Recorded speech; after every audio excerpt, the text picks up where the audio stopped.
إن الحمد لله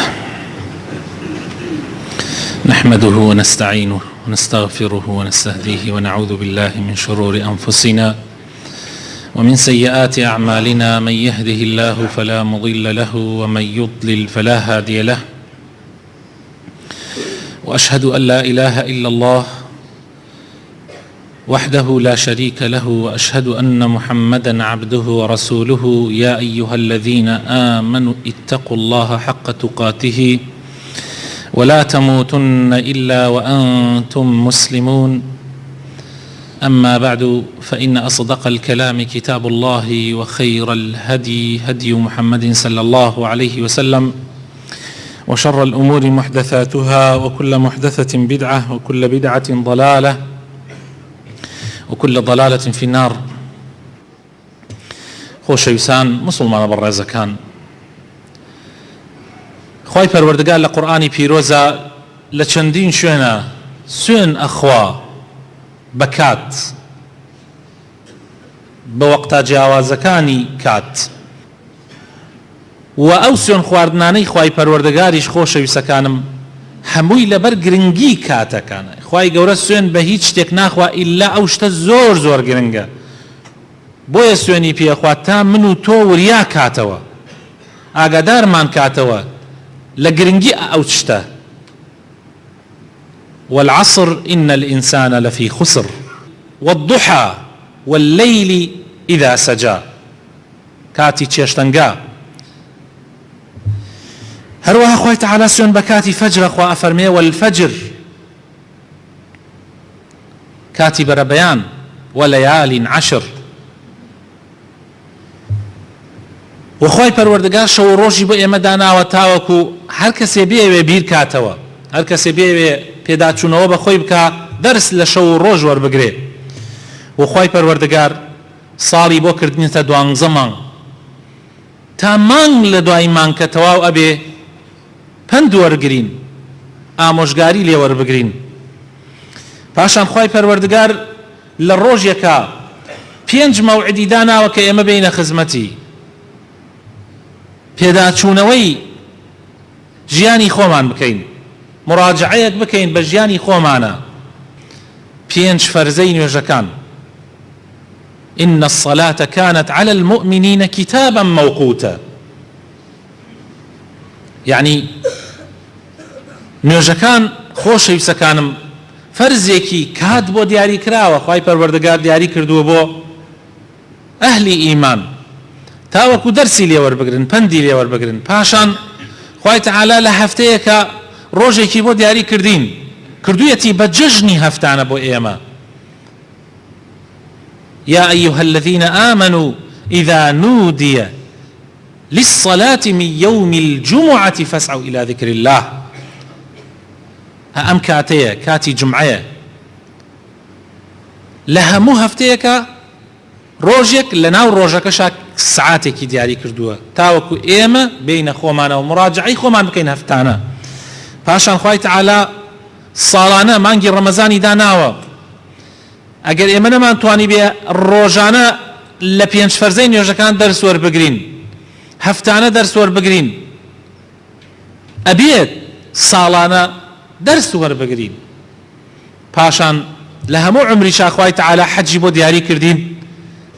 زۆر کەس نە ڕۆژانە کاری تێ کردووە، نە هەفتانە کاری تێ کردووە، نە ساڵانەش کاری تێ کردووە، بەڵام حەج ژیانیە گۆڕێ. و خوای تەعالا خۆشەویستەکانم کاتێکی دیاری کردووە کە هیچ کەسێک ناتوانێت لێی تێپەڕ بکە، کە کاتی ئەجەلەکەیەتی. لكل أمة أجل فإذا جاء أجلهم، أجر كاتكي هات كاتي أجلك هات فلا يستأخرون ساعة ولا يستقدمون. يك لحظة، يك ساعات، يك شركة ناتوانن دواب كون وبيشش ناكون. الهيرو بمان دركيك كاتشن جرنجا خۆشەویستەکانم، بۆمان دەرەکەوێت کە خوای تەعالا ژیانی بە خۆڕایی دروست نەکردووە، بەڵکو هەمووی لەسەر عەهد و وەعد و پەیمان دامەزراوە. لێرە پرسیارێک دەتەکایەوە، چۆن ئێمە بتوانین ئەم کاتانە ئیسفادەی لێ بکەین خۆشەویستەکانم چۆن بتوانین وعد و پەیمانەکانی نێوانمان بپارێزین. دڵنیا بن خۆشەویستەکانم کەسانێک ئەگەر مەواعیدی خوای پەروەردگاریان نەپاراستە بێ زۆر زەحمەتە مەواعید و کاتەکانی مەخلوقاتەکانی خوا بپارێزن ئیلا مەگەر بە زۆر ئیلا مەگەر بە عقوبە. ئێستا ئەوروپا توانوێتی یان غەرب یان هەندێک لە وڵاتان توانیویانە ئیسفادە لە سزا وەربگرن و لە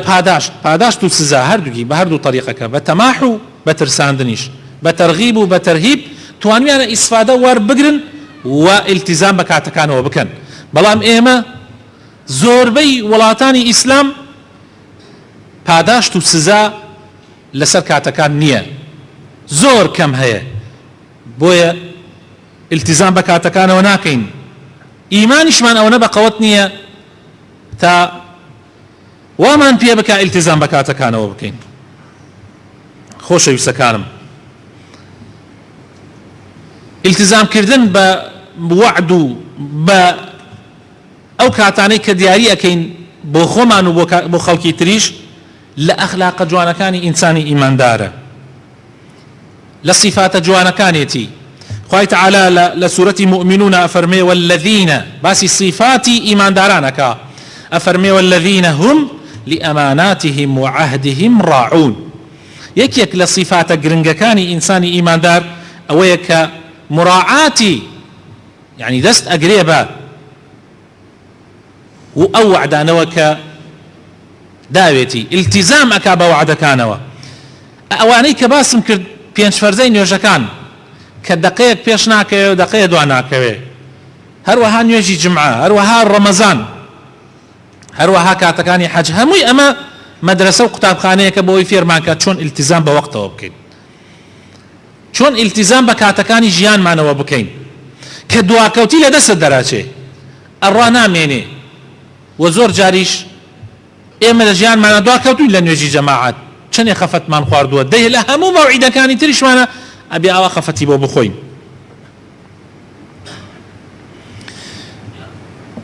ئیلتیزام بە کاتەکانەوە خۆشەویستەکانم ئیلتیزام بەو مەواعیدانەوە کە ئەیدەینیا بۆمان دیاری کراوە بەڕاستی گرنگیەکی زۆری هەیە لە ژیانی خۆمانەوە لە ژیانی خەڵکیشە و بۆ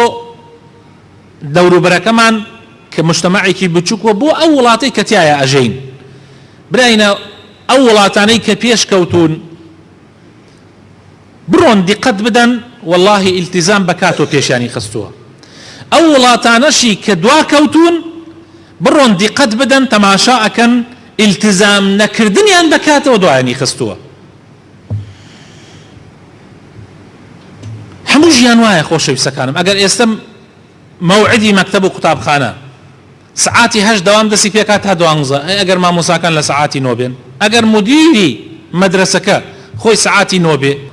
تۆ مەوعیدی تەیارەت دیاری کردووە مەوعیدی وەقتی دەرچوونی تەیارە.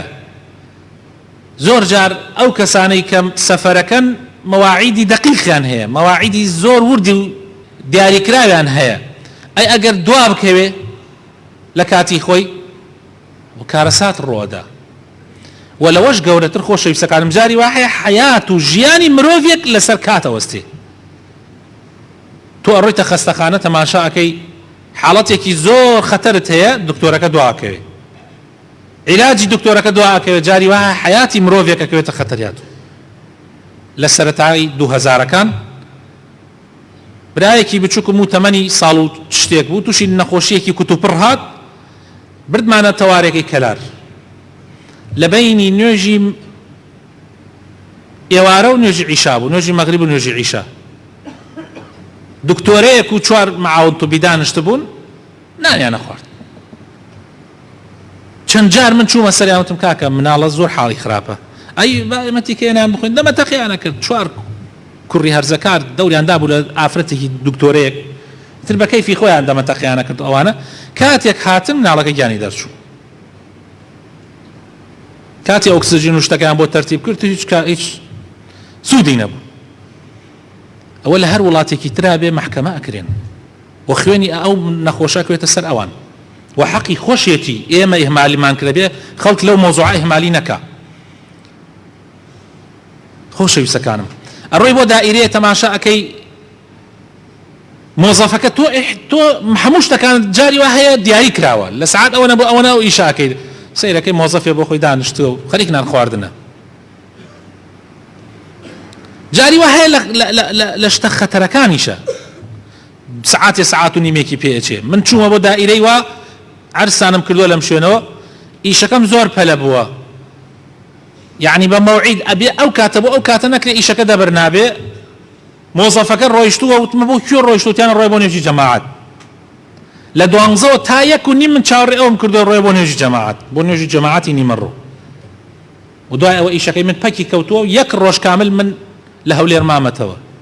جاري وها شبوه عن نفس حالة لسليمانيش روي داوا وأمي من روجانا لشاركانو لشينا كان دوباره أبيته شاعرك الله إذا قلت في شيء نعم فأتمه فإن نعم دين على الحر واجب وإلا فقل لا تسترح وترح منها لئلا يقول الناس إنك كاذب أفرمي أقر بشتيه وتتبلي يعني ستوك أبي بموظفة لدائريك يعني هر إيشيك أقريت دس كوت تبلي يتطول أو أبيت موعد لسرد أبيت وعد لسرد يتر أبيت التزامي بيو بكي يعني وعد يبيك كدي وتتبلي أبي بيت السر چونك نعم يعني واتاو بلي كردن قرز بسر كسي حرة وبسر كسي آزادة وبسر بياوي مردة أبي بقرز أقر ناتواني ببيت السر بلي نا تاخوتش إسراحات كيتو أويش إسراحات بكا تاوكو خلقيش بيد نالي دروزم خبو بخلق أوتري دروزم زوريني أواني كبيان أوتري دروزن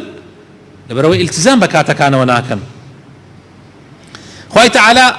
لقرآن مدحي بيغمرك لبيغمر كان من بوكا أفرمي واذكر في الكتاب إسماعيل إنه كان صادق الوعد وكان رسولا نبيا يعني حتى تماشاك صادق الوعد أخات بيش رسول النبيك صادق الوعد بوا يعني وعدي داوة بردويت يسر صفاتي همو بيغمر كان شوابو وبيغمري خوش مان صلى الله عليه وسلم جنابتان ديها نمونتان بيستو كبيغمر صلى الله عليه وسلم چن التزامي بوعد وكردوا بكات وكردوا بو يخوش يسكارم بيويس إنساني مسلمان أو صفة جوانا لخويا جيبك إمامي قرطبي لسر أم آيات أفرمي صدق الوعد من خلق النبيين والمرسلين أفرمي رازقوي لوعدا لأخلاق الروشتي بيغمرانا بلام وخلافه عكس أوا بيتشوانك أوا من أخلاق الفاسقين والمنافقين لصفاتي فاسق تاوان بارو منافق دروكانه بچي واي فرموا بو آياتيك عرزم كردن وبو حديثي بيغمري خواه صلى الله عليه وسلم أفرمي آيتي منافق آية المنافق ثلاث أفرمي للروايات ترى أفرمي تشوار أفرمي نيشاني منافق سيانة إذا حدث كذب وإذا اؤتمن خان وإذا وعد أخلف أجر كسبك درو لقصياك أجر أمانة سباردي بك تسجير دسي خيانة تياك أجر وعدك شدا نايبات سر بداخوا كخلقان يكبل لنا إما أم آياتنا وأم حديثانا ببيسن لقل وشا هل أصلا لو تاري جمعة بهمان شوكي جاران يمل يكي لك شكان من خوش يسكان من لتا ناشار ما ويكي لك شكان من زورك لخلقي براينا بس وكو عادة ديبو مزقود بس وكو عادة ديبو عبادتنا يا براسي خلق بو جمعة شن أي شكوي لقل أنا خلق بو شوني ترشك أرواح هر أكوي لقل جاري وايا أو شونا خرابيشة أم هر أرواح لشوني قەرەباڵغی لە هەرکوێ ئەڕوا ئەگەر وان نییە بۆ لە کاتی نوێژە جەماعەتەکانە مزگەوت چۆڵە بەڵام لە کاتی جمعەیە قەرەباڵغە چونکە بەعام قەرەباڵغە دێ لە ڕەمەزانانە هەر لە ئەوەڵ ڕەمەزانە بدوینە مزگەوت 8 ڕز نوێژی بەیانیان زیادەکە بەڵام لە کاتێکە ڕۆژی جەژن بێ تەماشا ئەەکەی ڕێک ئەڕاتەوە 2 ڕزەکە هەرچی مزگەوتێ من ئیمامەتم تیا کردو هەر 2 ڕز بووە جەماعەتی بەیانیان وإذا قاموا إلى الصلاة قاموا كسالى يكي لصفات منافقين أويك أجر هلصن بونيش بيان بوتري بانگ بدا تماليت ياك أو صفات منافقة لكات خربال خياو لكاتيناء وحساونية لكات كاني ترى حساوة أما صفاتي زورك لخلقية زورك لوانيك ألين مسلمانين بقرب ببيتشوان هنيا كسية ديبو جمعة أصلا نيتي تريشي هي يعني توزن نيتك قرصرة بي خلقية ديبو جمعة جاسوسی بکە بەسەر مەلای مزگەوتەکە هەیە لەوانەیە هەر زۆر عەجایب بێ قسەلاتەن تەسەوور ئەکەن خەڵک هەیە دێ بۆ جمعە دوای ڕۆ تەقریر ئەنووسێ لەسەر مامۆسای مزگەوتەکە بزان چی وت نە خۆزگایە تەقریری خۆزگایە مسەجەلێ بێرێ قسەکانی تەزیل کە و بیبە نا واناکە نە بە پێچەوانەوە ئەڕوا تەقریری ناو دڵی مامۆساکە خوێنێتەوە ئەڵێ دڵی وا ئەڵێ لە ناو دڵیان نیەتی وا بووە کاتێ وای وتووە دڵی باز دڵیەکە ئەمەیە حاڵی مسلمانان بۆیە ئاوا من وەسەر دێ بۆیە هیچ شتێک لە وڵاتی ئێمە پێش ناکەوێ بۆیە هەر شتێک ئەوترێ هەوەسی لە مزگەوتەکە بیرتە چێتەوە چونکە یان لەو جۆرە کەسانەیە بەست و عادەت وەریگرتووە یان لەوانەیە کە بە نیەتێکی ترەوە دێ بۆ مزگەوت یا هەر حەزەکە بێ گوێگرێ بزان چییە و ڕەخنە بگرێت دوایەوە بڕوا لە فەیسبووکەکە یا چشت بنووسێ وەڵام مەلا وایەژێ مەلا وایەژێ مەلا وایەژێ خۆیشی پڕ گیانی لەسەرەوە تاپا کشتی غەڵەتە چۆن ئەمە بتوانین چاک بکەین خۆشەویستەکانم ئێمە پێویستە پەروەردەیەکی ئیمانی بکرین وڵاتی ئێمە سزایتیان نییە پاداشتیشیتیان نییە هەر من تەلەبەی وا هەبووە لەلام بووە مدیری مەدرسە بووم تەلەبەی وا هەبووە لەلام بووە لە یەکەم ڕۆژی لە یەکی متەوەستەوە یەکەم ڕۆژ کە دەوام دەستی پێ کردووە هەتا وەکو شەشی تەواو کردووە لای من یەک ڕۆژ غایب نەبووە یەک ڕۆژ غایب نەبووە 6 دانە ساڵ یەک ڕۆژ غایب نەبووە لەوانەیە 1-2 ڕۆژ ئیجازەی کردبێ ئەوش ئیجازە تەربیە بانگی نەکرد یا ئەوقاف بانگی نەکرد پاداشی باتەوە بە هەمان شێوە تەلەبەی وایشمان هەوە نیوەی دەوامی غایب بووە سزایەکیش نەدراوە بگرە لەوانەیە لە ئەخیرە ئەو پاداشتەکەی لە ئەم دەرەجەی لە ئەم زیاتر بێ بەهۆی قۆپیە و بەهۆی واستە و بەهۆی ئەمانەوە ئەمە وڵاتی ئێمەیە ئەخر ئەمە ئەگەر پەروەردەی ئیمانی نەوێ هیچ ئیسفادەیەکی نییە مۆزەفی وامانەیە زۆر ملتەزمە بە دەوامەکەیەوە بەڵام هیچ کەسێک نایەژێ دەست خۆش سوپاسێکی ناکرێ تەقیمێک ناکرێ بەرز ناکرێتەوە تۆزە پلەیەک بەرز ناکرێت تا ئەمەکان تر چاوی لێ بکەن هەشمانە هیچ ئیلتیزامێکی نییە بە هەمان شێوە هیچ عقوبەیەک نادرێت تا خەڵکی تر پەندی لێ وەربگرێ بۆیە وڵاتی ئێمە مەگەر بەس چی فریامان بکەوێ مەگەر بەس پەروەردەی ئیمانی مەگەر بەس ئاەت و حەدیسەکان بمان ترسێنێویش بەخوا هەندێک خەڵکە ترسێنێ ئەوانەی کە وعد نابەنە سەر زۆر بە سەریحی لەگەڵیانە معاملە بکەن کاکە ئێمە مشکلەمان ئەوەیە جگە لەوەی ئێمە باسمان کەوتمان ئێمە لە وڵات ئێمە حکومەت پاداش و سزای نییە ئێمە خۆشمان لە ناو یەکتریە خۆی طبعا حکومەتەکە لە من و تو دروست بووە ئێمە خۆشمان لە ناو یەکتریە ماساو بۆ یەکتری ئەەکەین بەعام زۆر بەمان واین من باستان بۆ ئەەکەم خەڵکی زۆر ئەمرێت کەس ناڕۆژ کاتکە تا ئەو کەسێک کە ئیهمالی تیاکە عقوبە وەربگرێ گورە خۆزگای هەر ئەوە نەبێ کابرا سیارەکەی لە 120 لێ خوڕێ لەسەر ئەم جەعدە داخلیانە کە ئەبێ لە 40 زیاتر نەڕۆی ئەدا لە یەکی یا ماتۆڕەکەی لە 120 ئەڕوا لە 80 لە 90 مهم ئەوەیە لە 40 بەسەرەوەیە لە 50 بەسەرەوەیە برێکی پێ ناگیرێ ئەدا لە زەلامی ئەیکوژێ دوای 50 متر ئەتوانێ خۆی بگرێتەوە دوای ئەوە بە 4-5 ئەبوو شوارە بوو مەلاو کێوکێت تێن سڵح و بڕۆخوا حافیزت بێ ئەمە ماساوچێتیە ئەمە ماساوچێتیە من بڕۆم دیفاع لە کەسێ بکەم کە ئەو پەڕی تاوانبارە و کەسێکی کوشتووە ئەبێ عقوبەکەی خۆی وەربگرێت تا خەڵکی تری جوانە بێ ئەمە وڵاتی ئەمە ئابەم شێوازەتانێ جاکەی ئەم سیفاتی ماساوچێتیمانتیان نەما ئەو کاتە ئینشاء الله ئەوشمانتیان نامێنێ تشجيعي أو كسانة بك حكومة بيويست لسري تشجيعي أو كسانة بك كتشاكن لأن مادي لأن معنوي وأبي السزاء أو كسانة بدري لمواعيد خراپن لایەنی مادی لایەنی معنەوی کۆڕێک ئەەکەی جاری وا هەیە مەوعید سعات چوار ئەم کۆڕە ئەکرێ یعنی مەوعیدێکە کۆبوونەوەیەکە سعات چوار ئەبێ بکرێ سەیرەکەی لە سعات گەیە 4:30 چاوەڕێی کات فڵان کەسەکەن وەڵی نەهاتووە 4:30 نیم سعات جاری وا هەیە وەڵڵاهی 3 چارەک 40 دقە 50 دقە بەسەریا تێپەڕ بووە لە ئەی کاکە ئێوە مەوعیدتان سعات 4 بوو کاکە من ئیشێکم زەڕورە مەبوو سعات 5 وتم لە 4 و هەتا 5 تەواو ئەبێ وەڵڵاهی جارە کاک فڵان کەس نەهاتووە فیسان کەس نەهاتووە جارێکان قەرەباڵغ نییە زەحمەت نەوێ با تۆزێ قەرەباڵغ بێ یە کاکە تو سعات 4 دانا لە 4 و 1 دقە چاوەڕێ مەکە لە 4 ڕێک دەستی پێ بکە کێنایە با نێر با خەڵک فێر بێ کە مەواعید التزامات بە مەواعیدەوە بکە کاتێک مەواعیدیش دانین خۆشەویستەکانم با بە دەقە داینین زۆر بە وردی داینین تاوەکو خۆی دەقە بۆ ناونرا دەقە بۆ پێ ئەوترێت دەقە خۆی دەقە یعنی لە دیقەوە هاتووە لە وردەکاریەوە هاتووە ئەبێ ئێمە التزام بەوانەوە بکەین داواکارم لە خوای گەورە بخاتر ناوە جوانەکانی خۆی ڕەحمان پێ بکە هیدایەتمان بدە یا ڕەبی خوای هەر سیفاتێک باشە و چاکە و هی ئیماندارانە لە تێمانە دروست ببێ یا ڕەبی خوای هەر سیفاتێک خراپە و هی کافر و منافق و فاسقەکانە یا ڕەبی لێمان بە دوور بێ یا ڕەبی ئیسلاحی حاڵمان بکەی یا ڕەبی وڵاتمان پارێزراوە بکەی یا ڕەبی حکومەتمان چاک بکەی یا ڕەبی خوای بۆ خاتر ناوە جوانەکانی خۆت تەفریقە و دووبارەکی لە وڵاتمانە نێڵی یا ڕەبی خوای بۆ خاتر ناوە جوانەکانی خۆت کێنە خۆشە شیفای بدەی یا ڕەبی ڕەحم بە مردوەکانمان بکەی یا ڕەبی احتیاجی محتاجەکانمان جێبەجێ بکەی ئامین خۆشەویستەکانم ئەگەر هەرچی مەواعیدی دنیا هەیە بتوانین خۆمانی لێ بدزینەوە ئەچی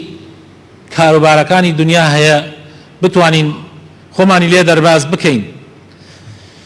بە تەئکید ناتوانین لەو مەوعیدە ڕابکەین کە بۆمان دیاری کراوە بۆیە حەقە ئینسان دائیمەن ئەو مەوعیدە گەورە لەبەر چاوی بێت تا بیر لە مەوعیدە بچکەکان بکاتەوە خۆشەویستەکانم ئەگەر ئێمە بزانین هەر یەکێک دائیمەن لەبەر چاومان بێ ئێستا بزانین 10 ساڵی تر سعا لە ڕۆژی ئەوەنە ڕۆژەکە دیاری بکرێ ئێستا 2018 ئێستا 2018 و مانگی دێ ئەگەر پێمان بوتێ لە 5 دەی 2028 لە سعاتی 12:22 دقەت و ئەمری مەجالی تیانە ئەجەلەکەت ئەو کاتێ هەر لە ئیسۆ چیەکی باوەڕکە لە ئیسۆ فریای خۆتەکەوی هەر لە ئیسۆ هەموو ژیانت لێ تاڵا بێ دەی خۆ مەوعیدەکە ئاوایە کێ ئەڵێ 10 ساڵی تریش مەجالت دراوە کێ ئەڵێ 10 ساڵی تر مەجالت دراوە ئەو گەنجە جوانە کە ئەهات لەوەیە کاک ئازاد ئەهات زۆر جار لای من دائەنشت و دڵی خۆی بۆ منە کردەوە لەوانەیە بەتەما بوو بێ 50 ساڵتر بژێ و زیاتریش ئێستا گەڕاوەتەوە بۆ بەردەستی خوای پەروەردگار بەڵام ئینشاءالله ڕووسپیە و سەربەرزە دەی ئێمە ئەبێ ئەوا بیرکەینەوە ڕۆژێ دێ خوای تەعالە ئەفەرمێ ڕەبی لەولا ئەخەرتەنی لە قورئانە خوای تەعالە لە سوورەتی منافقون باسی ئەو کەسانە ئەکا کە کاتەکان بەفیڕۆ ئەدەن کە هەرچی وەختیان هەیە هەروە ئەڕوا خوای تەعالە ئەفەرمێ ئەڵێن چی لە ڕۆژی قیامەتە ئەڵێن ڕەبی لەولا ئەخەرتەنی إلى أجل قريب فأصدق وأكن من الصالحين يا ربي هر توز يك توز أجلكم دعاء هر يك توز زوري ناقرك تاوكو ببي وبياوكي باش ودسكا بصدقة وخير هرچی ماڵی هەیە لە پێناوی خوایە بێبەخشێ بەڵام ئایا یەک سعات دو ئاخری ئەجەلەکەی نە وەڵڵاهی بۆیە خوای تەعالە وەڵامە داتوە ئەفەرمێ وەلەن يؤخر الله نفسا إذا جاء أجلها خوای تەعالە هیچ نەفسێک دوا ناخە ئەگەر ئەجەلەکەی هات دەی خۆشەویستەکانم توخوا بە فریای خۆمان بکەوین توخوا براینە ئەم دنیایە کەی ئەوە ئەهێنێ ئێمە خوا لە خۆمان عاجز کەین کەی ئەوە ئەهێنێ هەموو ئەوانەی کە ئێستا گەنجن گشتی چەند ساڵێکی تر نابە پیر ئەبن واللهی تاقەتی ژیانتان نامێنێ چۆن ئێستا ئەو پیاوە بەتەمەنانە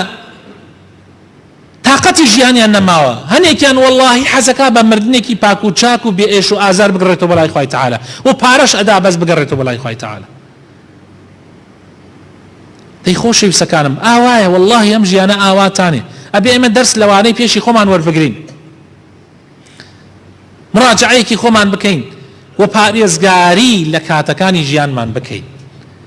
و هەوڵ بدەین شتێک بکەین کە خوا ڕازی ئەبێ لێمان و دووریش بگرین لەو شتانەی کە خوامان لێ تووڕاکە